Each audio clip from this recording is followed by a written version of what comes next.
is in La Cruz. He needs your help with something extracurricular. Follow his lead, and I'd advise you to stay on his good side. Nomad, this is Matchwood. This is Nomad. Go ahead. I'm in position. Here are my coordinates.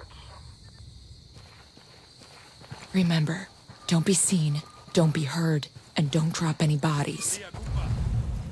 Greetings and salutations, my fellow gamers. My name is A Far Cry Away, and today I want to talk about the utter disappointment I feel in my heart right now with the Ghost Recon Wildlands Splinter Cell mission that they've just added. Now, I'm going to go through some positives, and I'm going to go through a lot of negatives, so bear with me. First of all, the positives. So this mission is free to play, which is really great. Like, if you own the game, you don't actually have to buy, like, the year 2 pass. I was under the assumption this whole time that you did. Another thing that you get for free with this is, not only the mission itself, but you get the new, like, night vision system. And if you have the Splinter Cell Blacklist Ubisoft, like, Uplay reward costume, you get to see that cool, like, animation in first person and third person where you're pulling the night vision over your face. It looks pretty good, actually, and I'm glad it's in the game. And it seems like they've also tweaked the night vision itself so it looks a little bit more clear, and it's really, really well done. Of course, Michael Ironside is back as the voice of Sam Fisher, and this is a very good thing because, one, it leads a lot of, it lends a lot of credibility to the mission itself, and the character of Sam Fisher. It's a lot more believable because it's actually, Michael Ironside. But something did occur to me, and that is that Michael Ironside is getting up there in age, and you can kind of hear it in his voice a little bit. His performance was great, don't get me wrong, he definitely does Sam. He is Sam Fisher, so, there it is. And he's great. But you can tell there's kind of like a more rugged and raspier sound to his voice now that he's aged.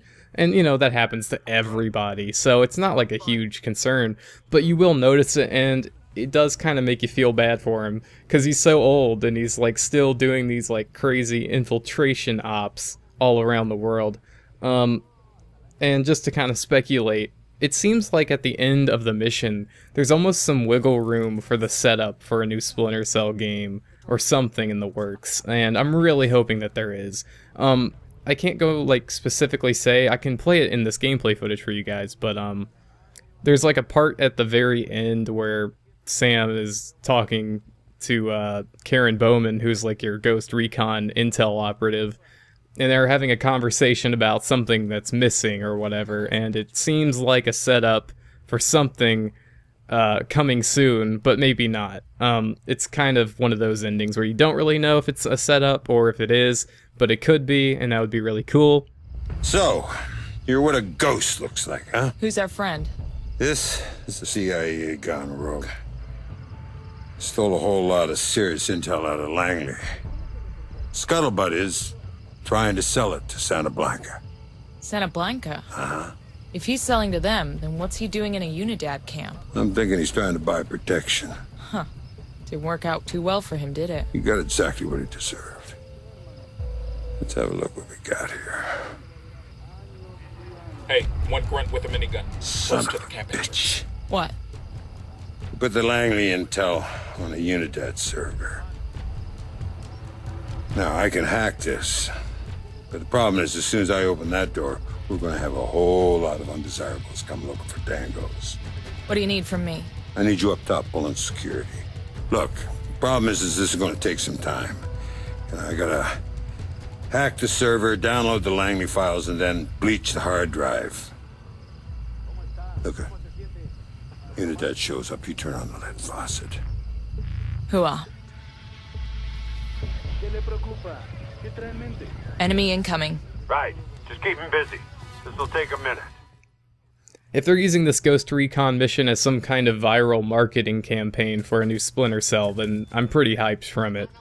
But then again, the mission itself is pretty fucking bad, and I'm sorry for the use of strong language saying that, but it's true. It's just really, it's not well thought out. So what would you assume a Splinter Cell mission to entail? Well, you expect stealth, you expect being able to be sneaky, shoot out some lights, EMP some generators, distract some guards, knock some guards out, that kind of thing. What do you get? Well, you get this. You get either stupidly hard infiltration where you're, 1, not allowed to kill anybody, and 2, you have to be completely undetected, and 3, you have to do it at a very precise time in the game world, which if you fail, you have to go back and, like, reset it up sometimes to be that time of day again, just so you can go replay the mission. Okay, so I kind of lost my train of thought, but point is, the mission has a lot of, like, negatives surrounding the stealth. Because there hardly is any stealth in this mission, except for the very beginning part of it.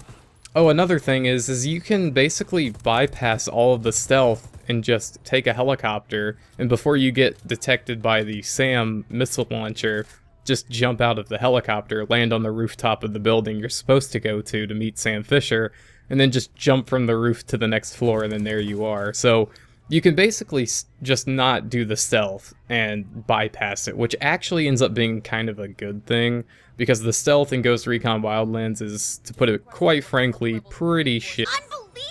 And here I was hoping that there would be a little bit of effort maybe put into the stealth system for this Year 2 update. I was really hoping that they would revamp the stealth mechanics a bit and maybe flesh it out some, and then introduce Sam Fisher and he can explain to you, like, hey, maybe this is how you can do the stealth now. But no, that's not what this is at all. This mission basically just turns into a shootout. And not even a fun shootout, like the most not fun shootout you'll ever have in Ghost Recon Wildlands, because it's just so bad. To put this into perspective, the only way I was able to complete this mission was to put it, and I'm playing solo, okay, so if you're playing co-op, there's a chance you can clear this a lot easier than I was able to, but playing solo, you basically have to play on arcade mode.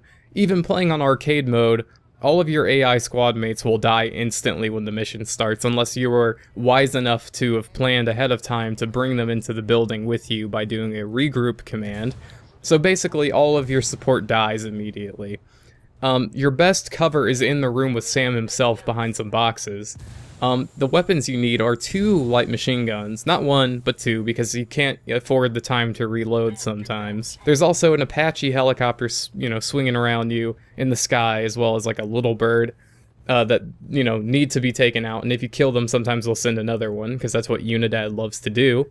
And then your best bet is to just keep calling in mortar strikes on your own position, calling in guns for hire to help, somewhat distract the soldiers from coming after you, and then also do the rebel diversions. If you spam these abilities enough, you might survive long enough for Sam to complete his data upload on the computer. The hack's complete. Call the lead. Get us a rally point. Nomad to Bowman. We're good to exfil. What's the RP? I'm sending the coordinates now. Did Matchwood get what he needed? Affirmative. Nomad out.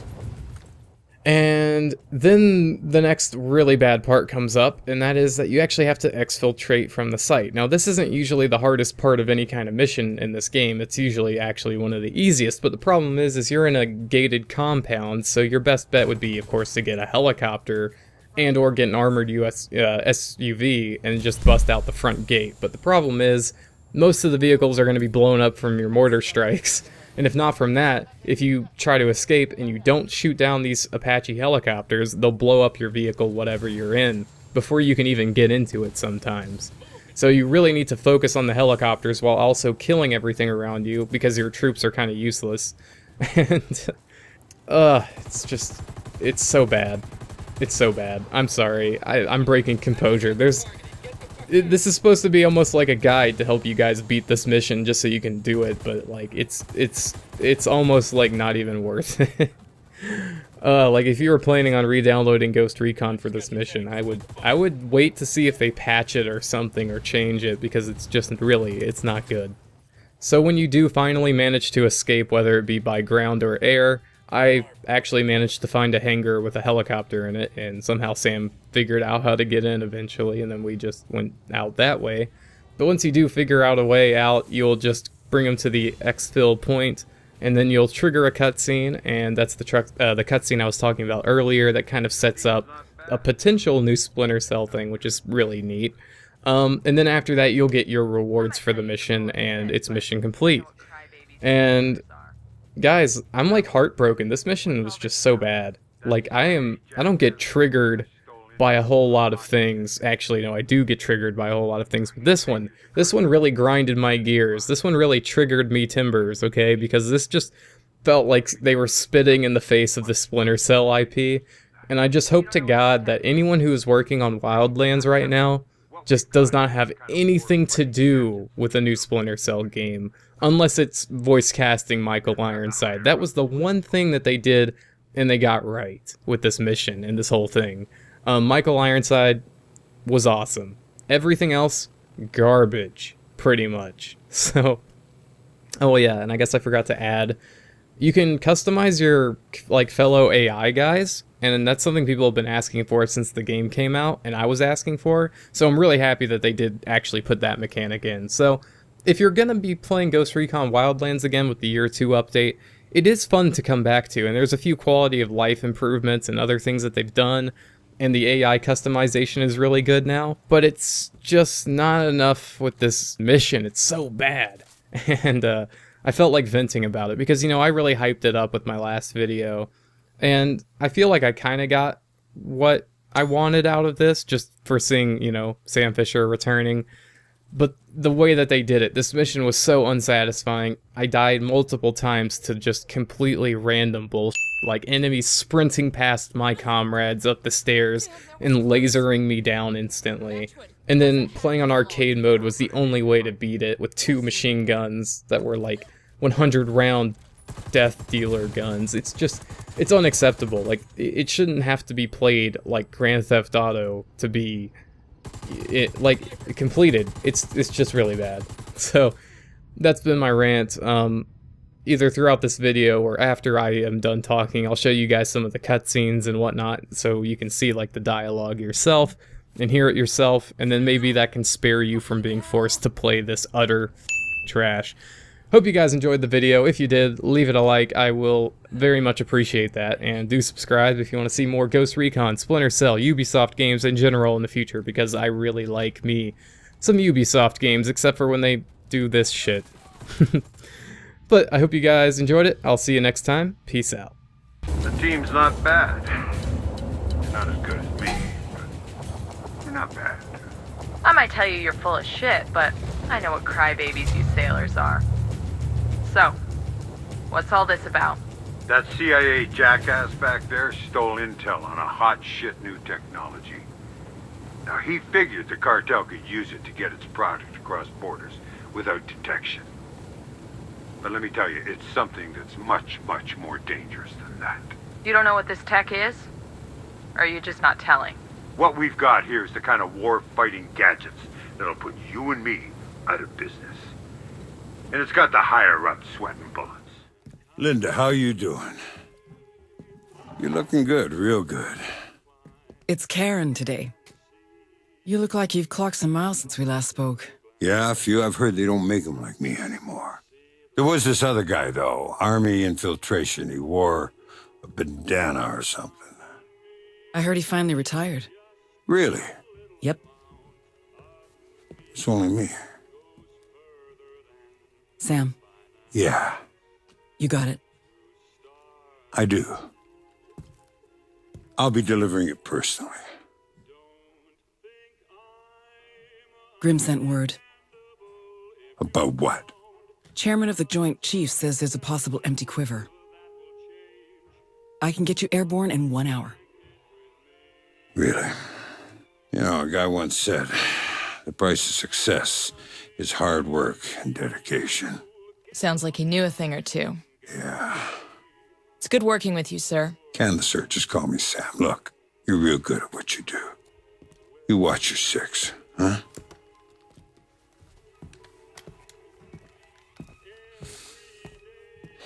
An hour, huh? That's right. You got any coffee?